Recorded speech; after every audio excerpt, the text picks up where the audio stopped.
An eerie Tudor country manor house, originally a farmhouse owned by the local abbey and taken from the church during the dissolution, deep in the heart of the Welsh countryside and set in the 19th century. It sounds like the perfect setting for a horror game, but Maid of Sker, developed by Wales Interactive, was rated at best mediocre, sitting at an aggregated critic score of 6.3 on Metacritic for Xbox One. That score honestly put me off playing it at first, but today I'm going to find out, is Maid of Sker actually better than that? And did those scores unfairly kill the game? This week we're diving into Maid of Sker, a game clearly inspired by a Welsh country manor, Sker House, located in Porthcawl. Like many old British estates, Sker House comes with its own fair share of ghost stories, and Maid of Sker borrows heavily from those legends. But we'll get into the folklore later, so we don't spoil the game's twists too early. Our story begins with our protagonist, Thomas Evans, travelling to Sker Hotel on Sker Island. His fiancée, Elizabeth Williams, has written to him, begging for help. Her father has discovered their plan to elope and now intends to keep Elizabeth locked away in the hotel, forcing her to become its star attraction. Like her late mother, Elizabeth is a gifted singer. But in her letter, there's something else, something strange. She sends Thomas a locket, once belonging to her mother, containing a haunting melody, and asks him to compose a countersong to it to save her from the darkness, whatever that means. Thomas, though, picks up a musical score, so at least he knew what it meant. We arrive on a beautiful steam train, rolling through the countryside, until we reach Sker Station. It's clearly abandoned. Suitcases lie scattered across the platform, and faded posters advertise the grand opening of Sker Hotel, with Elizabeth, just as she said in her letter, billed as the star attraction. Maid of Sker is a first-person horror game, with Thomas, our character, remaining silent throughout, which certainly does feel strange. Later, the game is full of jump scares, with the first-person view adding to the tension, but after a while, these are largely predictable. The main gates to the hotel grounds are locked, so we take the back way. The path is overgrown, wild, definitely not ready for any kind of opening night. Eventually, we stumble on an old summer house, and inside it, a phonograph. It's our save point. I actually found this really refreshing. It's been a while since I played a game that doesn't let you save anywhere, anytime. It adds tension, especially later on. These save rooms are safe havens, giving you a moment to breathe. It's a mechanic that took me right back to the old Resident Evil days, though thankfully, no ink ribbons needed. Each time we use a phonograph for the first time, we hear a short recording, snippets of stories from the hotel's past. From the first one, we learn that Elizabeth's mother, once a famous singer, who used her wealth to buy Sker Hotel. Continuing on, we see a blinding flash of light over the lake, a dog nearby barking uneasily at it. What was that about? The path ahead grows stranger. Abandoned motor cars, luggage scattered all across the road. Something clearly went very wrong here. The main gates are, of course, locked. But this is where Maid of Sker quietly starts teaching us how it works. Nearby we find a switch that opens the gates. Simple enough, but it's the game's way of saying, pay attention, the solution will be nearby, and actually in quite a sensible place, at least for the most part. This pattern repeats throughout. Locked doors and somewhere nearby, a mechanism or switch to open them. These puzzles aren't overly complex, more about observation than challenge, but they keep the pacing steady and the world feels grounded. Finally, we step inside the hotel. Yeah, the grand opening clearly didn't go very well. Blood stains the hallways and luggage litters the floor. Whatever happened here, it wasn't evacuation, it was chaos. Then the phone rings. It's Elizabeth. She's hiding, up in the attic. At first she's hesitant to speak, but slowly the truth comes out. Her father, uncle, all the guests and staff have been beguiled by the darkness. They attack anything that makes a sound. Still, there's hope. If we can find 4 cylinders containing her father's recordings and play them on the grand harmonium, the madness will end. Right, we got our objective. No idea where the cylinders are, but there's only one thing left to do: explore.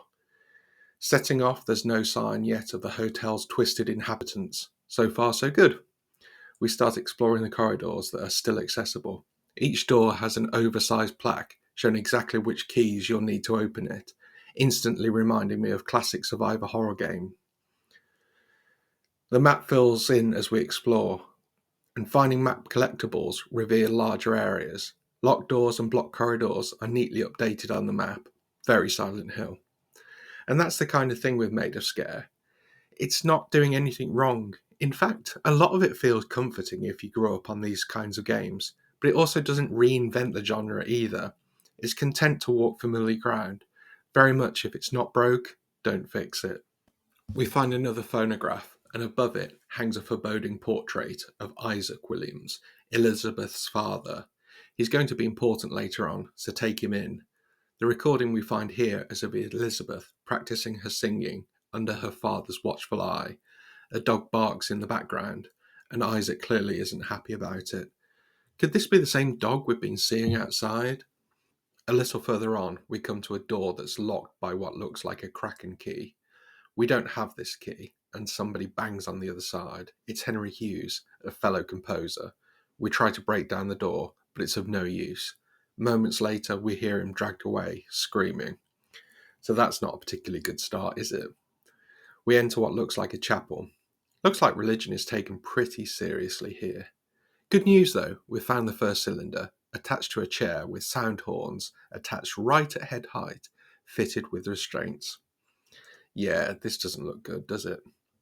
With nowhere else to go, we push on and find a musical doll, one of 20 hidden throughout the game. They don't add much beyond an achievement, but there's also 30 documents to uncover that do expand the lore considerably, so it's worthwhile looking around. We try the lift to the basement. The blood on the floor in front of us tells us that this might be a bad idea, but with the only other door locked by the Kraken key, we've got no choice. These keys clearly gate big sections of the hotel. We press the button, and of course, the circuit breaker blows. It's a very high-tech hotel for the 1800s, isn't it? Luckily, I'd already spotted the switch earlier, so we reset it and take the lift down. Turning a corner, we hit our first proper jump scare. A man is thrown through a window by a towering figure with no face. Presumably, that's poor Henry. The big man doesn't seem to notice us. He calmly picks up the buddy and walks away. That's Abraham, Elizabeth's uncle. We're injured in this attack, but fortunately, there's a Blodwin's Nervous Tonic just around the corner. These things are comically oversized, but as they blend in quite well to the background, this isn't a bad thing. When we are injured, the outside of our vision starts to show red, giving us an on-screen clue of our health without a gauge. Not novel, but it works well. We also find a list of deaths and disappearances. Seems like this has been going on for a while now. The phone rings again. It's Elizabeth. She doesn't know anything about another guest, but she warns us that people without faces can't see, but they can hear everything. They're called the Quiet Ones, and from this point on, we'd better stay silent. Good job Thomas doesn't have any dialogue, isn't it? Interestingly, as Thomas becomes progressively more injured, he makes more noise. A really nice touch. We reach what looks like a dead end on the map, but there's a walkway connecting two rooms. Blocking the way is a beam covered in hundreds of bent nails. Why? What were these even for? It's little details like this that really pull me out of the immersion that the first-person perspective is trying to create. Why so many nails? Pushing through, we run into another quiet one who bursts through a hole in the wall. We're prompted to hold our breath, and after a tense few seconds, it shambles away. Now here's the thing. I don't quite get this mechanic. Later on, I can casually walk right past these guys, my footsteps echoing all over the place, but as long as I'm holding my breath, it's somehow fine. It's inconsistent, to say the least. Moving on, we enter the boiler room, and the air is filled with dust or ash, making Thomas cough. Holding our breath stops it. That's a really nice touch. It adds to the stealth mechanic. Thomas cannot fight back against the quiet ones.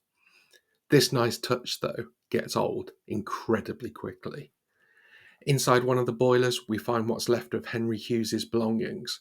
There's a sheet of music we can pick up. Wait a second. Elizabeth asked us to write a countersong. Did she ask Henry to do the same? That wouldn't make any sense. She told us she didn't know anyone else was here. Finally, we reach the basement exit. Once again, it's another tutorial moment. Pull the lever, the lock lights up, the lock's now powered, allowing us to open the bar, and the door opens. I love this kind of design. The game signposts simple mechanics clearly, teaching you how to interact with the world without spelling everything out, and this mechanic comes up again and again after this point.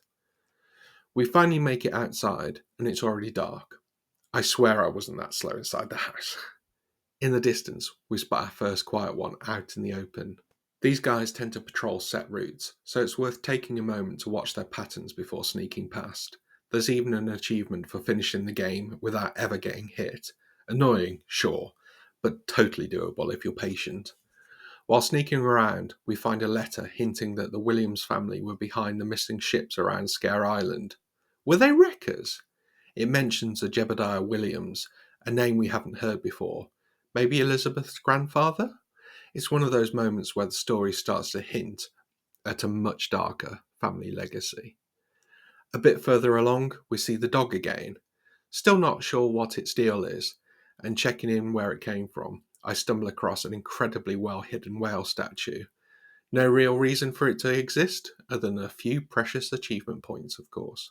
Following the direction the dog was heading in, we come across Prudence Williams's grave, Elizabeth's mother, so she's definitely dead then. This might explain why her father is so obsessed with making Elizabeth the star attraction of the hotel.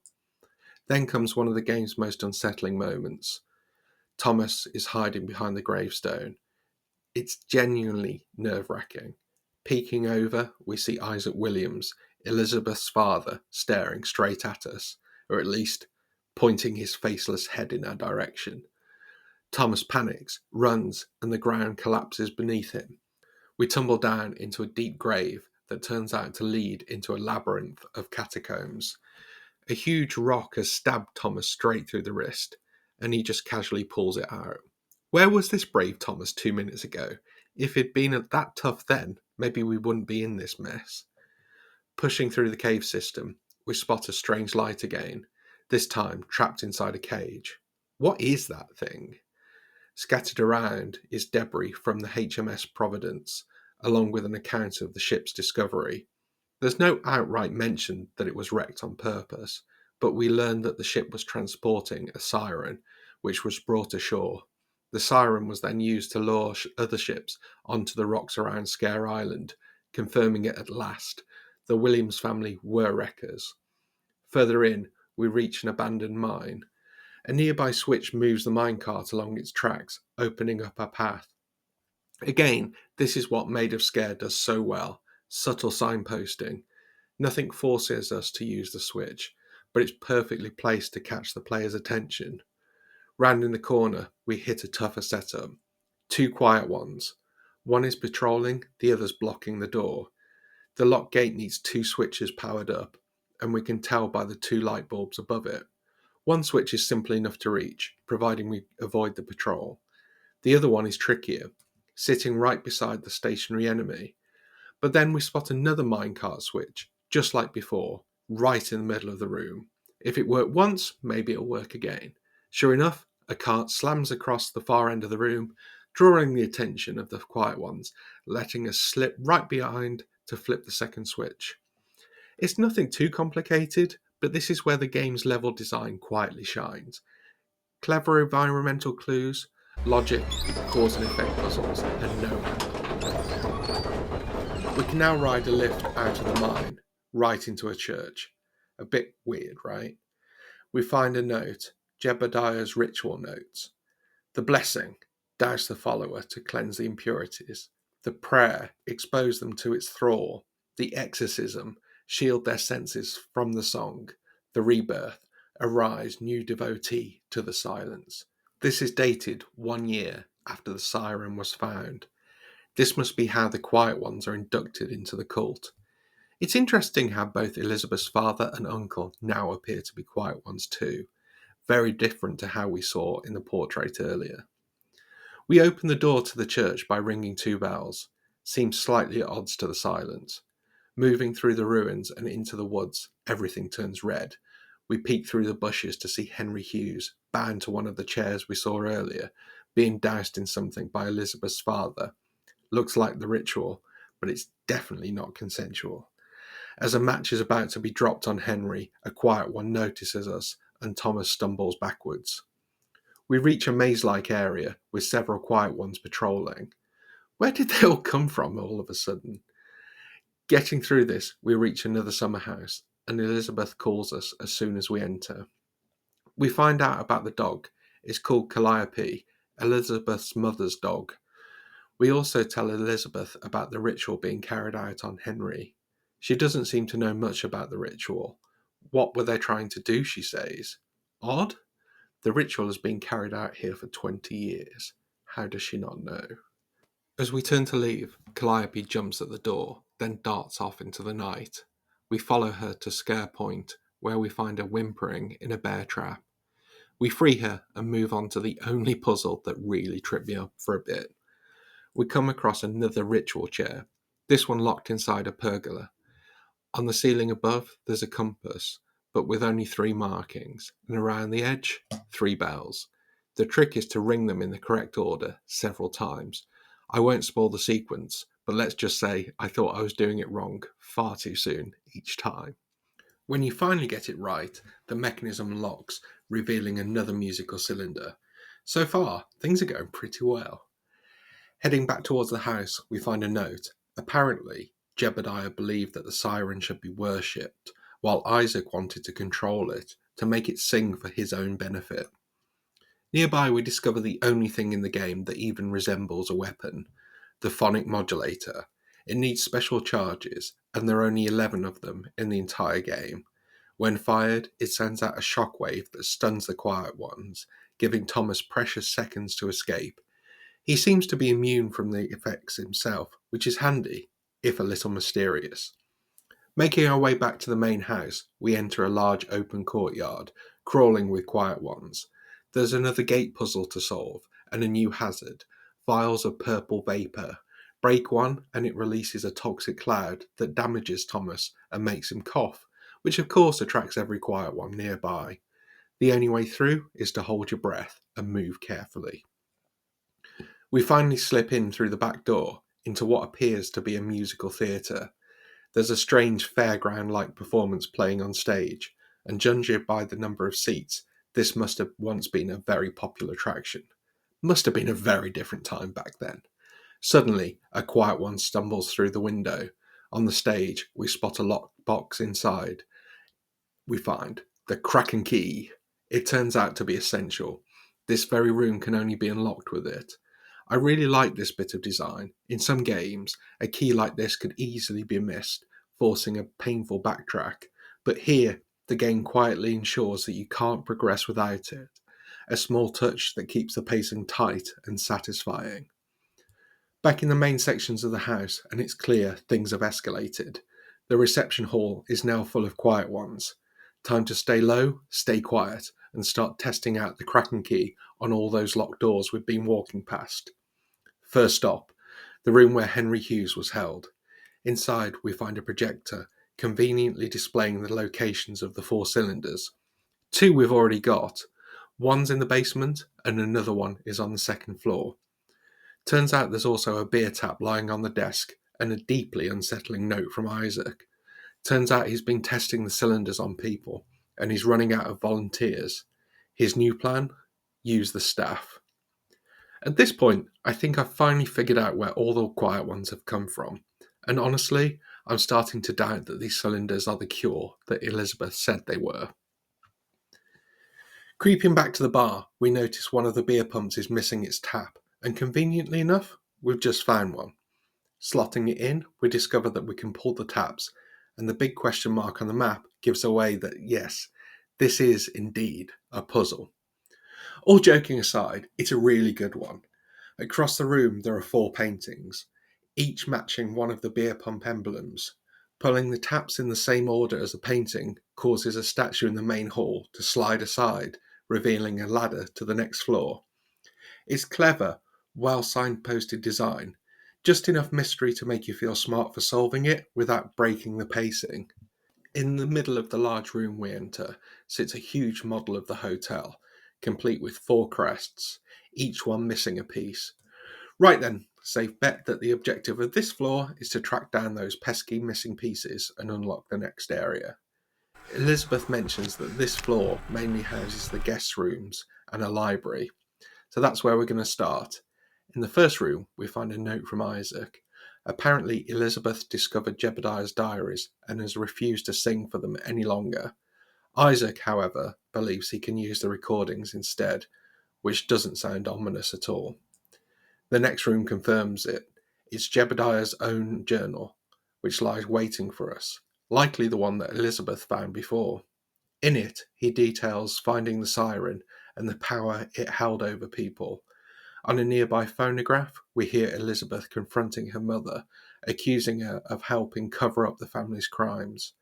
Elizabeth knows now that their fortune came from the siren song, from her father's greed and deception. It's all unravelling for her, and it fits perfectly with what we've learned from her letters earlier. This floor isn't all bedrooms, though. There's a deeply unsettling maintenance room. Removing a crank wheel from the boiler opens a small gate beside it. The pool of blood next to the opening doesn't exactly inspire confidence, so I decide against crawling in. My gut says this crank will come in handy later anyway. Following the map, we spot another question mark, always worth investigating. Inside, a battleship model plays a tune, and there are 4 bells mounted on the wall. You can probably guess where this is going. Solving this little musical puzzle rewards us with our first crest piece. Continuing along the corridor, we notice an eerie red glow seeping from a barred room, accompanied by a faint, muffled whimper. Not somewhere we want to linger, so we move on, at least for now.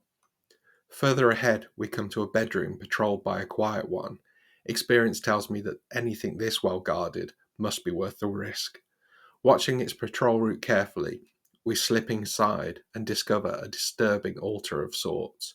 Resting on it is the music key, a curiosity rewarded, though not without a chill.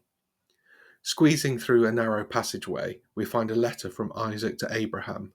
He writes casually about the murder rooms, which sounds uncomfortably similar to H. Holmes's infamous hotel, designed for the elaborate killing of its guests. Lovely. Soon after, we find a new use for the crank wheel we picked up earlier. It opens another passage, and although the blood on the floor suggests we shouldn't go through, there's no other choice. Returning there, we're greeted not by sorrow, but by fury. A not so quiet one bursts from the shadow, charging straight at us. What follows is a panicked loop around the room as we dodge him just long enough to grab another chest fragment before escaping. Back in the central chamber, the phone rings. It's Elizabeth. She admits that she knows about the murder rooms and is ashamed. Fair enough, but she could have, mentioned them a little earlier. The music key opens up the other wing of this floor, and naturally, we start exploring. In one of the rooms, there's a jack-in-the-box sitting on a table. And look, I know, this is a hotel designed to murder its guests. Pressing random toys probably isn't a great idea. But of course, we press it. The box pops, and the room immediately fills with green gas. Good call, Thomas. When we wake, we're in what can only be described as a nightmare realm. Distorted sounds and flashes of strange, surreal imagery between long periods of emptiness. It's unsettling, but oddly compelling. We stumble from one disturbing scene to the next, collecting what we can along the way. A musical doll, and more importantly, a musical score by Matilda Norton, which we find on, what's left of her. She's missing a head, so let's just assume it is her.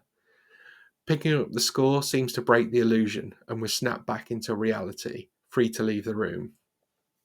Further along, we spot another crest piece dangling conveniently from a ceiling.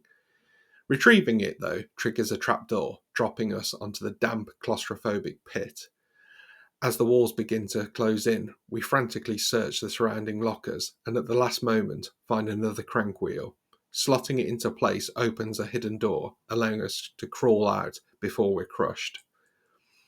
While exploring, we stumble across a few more of the murder rooms. a bed lined with spikes, and a bath that naturally erupts into flames. Lovely. Good job TripAdvisor wasn't around back then. This place would have tanked. Finally, the last crest piece is hidden in the library. It's locked behind a cabinet that requires 2 switches to open. Easy enough, except for the 2 patrolling quiet ones roaming the area. To reach the switches, we have to move right between tight hiding spots on bare wooden floors that creak with every step. This was the closest I came to being caught on my entire run. I ended up having to use the phonic modulator, and even knowing exactly what to do, the tension was real. Watching the footage back doesn't do it justice. Playing it live was genuinely nerve-wracking. With all 4 crests finally collected, we slot them into the central model of the hotel, unlocking the elevator that now takes us to the 2nd floor. Exploring, the 2nd floor seems to be family rooms, and we find the lyrics for the counter song. Elizabeth really was making one. Let's hope we're the only musician she used to write the melody that actually gets out of here. Elizabeth warns us that she heard her uncle on this floor earlier, and I'm guessing it won't be long before we run into him. On the phonograph, up on the 2nd floor, we hear Elizabeth talking about Isaac's latest plan. He intends to use the grand harmonium to play the siren song to the guests and the staff. Hang on a second. This is the same instrument that uses those cylinders Elizabeth told us would cure the madness. Yeah, I don't think that's what it's going to do. She goes on to talk about the counter song that she's been working on and how she needs to speak to the 2 musical composers staying at the hotel. We already know how that worked out for them. Nearby, we find a letter from Elizabeth. She's refused to sing the siren song, so Isaac built an instrument to do it instead. This must be the grand harmonium in the entrance hall. She split up the song across several cylinders to make it harder to play. Those are the ones she asked us to find. But if that's true, what's really happened to her? Before we can think too hard about it, Abraham shows up, and from this point on, he's basically our own nemesis. No rocket launcher for Thomas though, sadly, but we do have a huge Van de Graaff generator that needs to charge. As Abraham stalks us around the room, tension ramps up. Finally, the Van de Graaff generator is ready and release a burst of electricity, bringing him to his knees. Looting his buddy, as you do, we find the bird key, and right on cue, the phone rings. Elizabeth's on the line again, worried for us, but before we can say much, she screams and is seemingly dragged away. Opening the nearby door with the key we just looted, we find the 3rd musical cylinder. We race up to the attic, where a simple little piano puzzle awaits, pressing keys that match numbered symbols from the staircase. It's almost relaxing after everything else. There's another letter waiting for us too. Elizabeth says that Isaac did play the harmonium, but for some reason, the song didn't affect her like it did everyone else. She's barricaded herself in the attic and now wants to free the siren. Stepping into Elizabeth's attic room, we see her standing before a large window, back turned to us, bathed in pale light. We walk towards her slowly, finally reaching out and turning her by the shoulder, and her head just falls off. Thomas stumbles backwards in horror, and before we can process what's happening, Isaac bursts in, shoving us hard. We tumble backwards, crashing all the way down into the basement. The phonic modulator shatters beside us, but somehow, miraculously, we're unharmed. The air down here is heavy, freezing. We move through what looks like a gigantic refrigerator, its ceiling lined with hanging, shrouded bodies. Are these all the victims of Sker Hotel? Pushing on, we finally find the last musical cylinder, so that's the full set Elizabeth wanted. Only the final piece of the counter song remains. Trying to escape through the basement door, Isaac reappears, slamming Thomas to the ground and knocking him out cold. When we wake, we're bound to a ritual chair outside, the same one Henry Hughes was strapped to earlier. Isaac stands over us, pouring a dark liquid, muttering the same incantations we saw earlier. We know how this ends. We've seen it. It doesn't end well. He moves closer, his disfigured face now visible. The first time we've seen one of the quiet ones unmasked. Just as he strikes a match, Calliope barks, startling him. The match falls, Flames flare, and Thomas manages to break free. Crawling away, we find another phonograph. When we play it, Elizabeth's voice echoes out, but this time she's just laughing. No words, just laughter. Has she gone mad, or has she become something else entirely?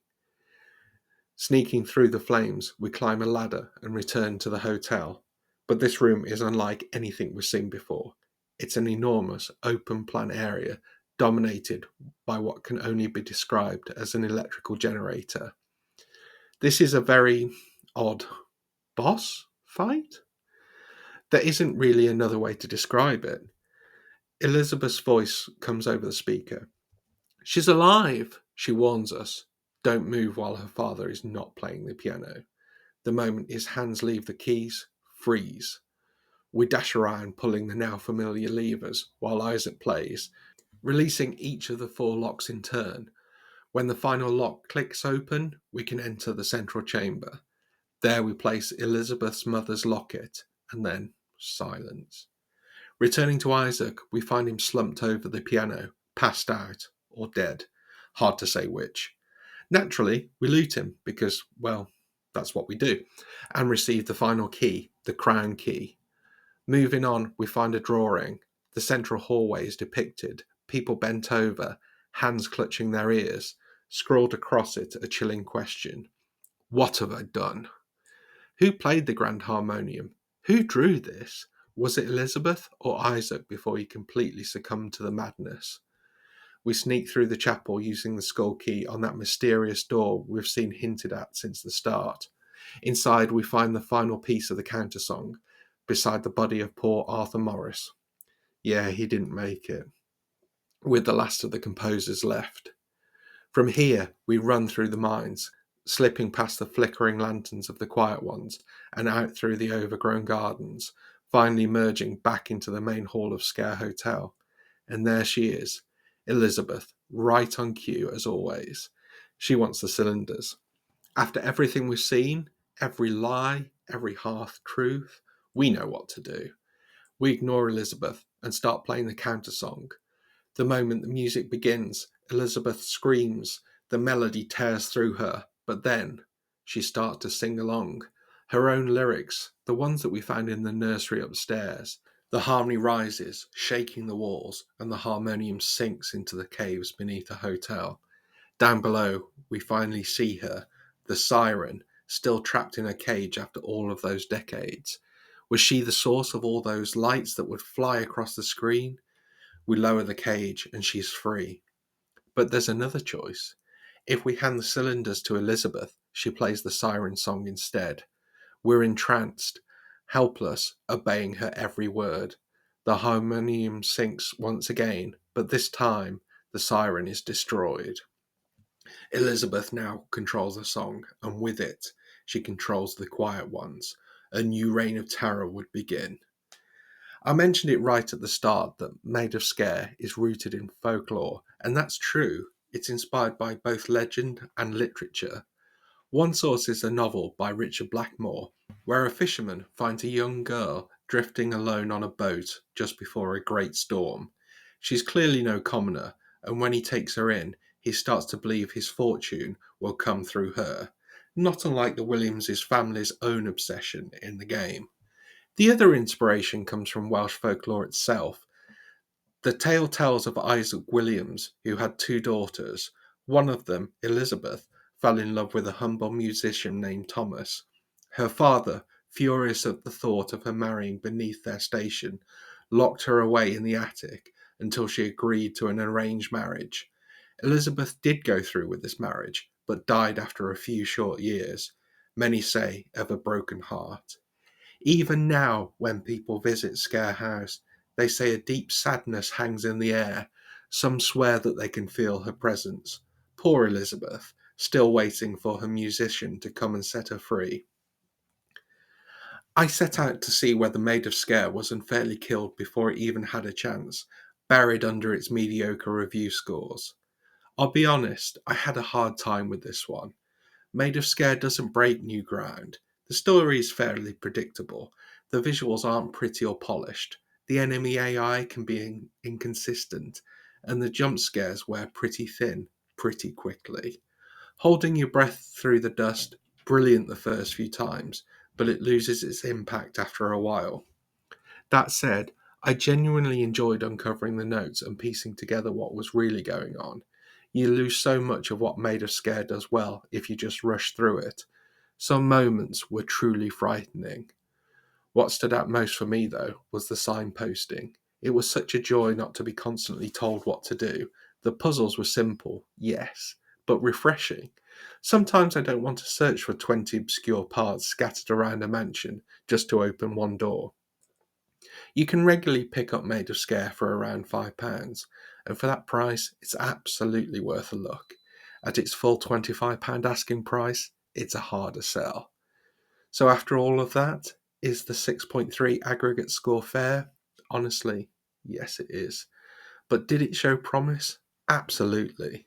Rumours suggest a Maid of Sker 2 might be on the way, a true sequel after the Scare Ritual spin-off. I really hope they take the promise that this game showed and let it fly. With that, I'm the Baker Gaming, and thanks for watching, and as always, stay safe out there.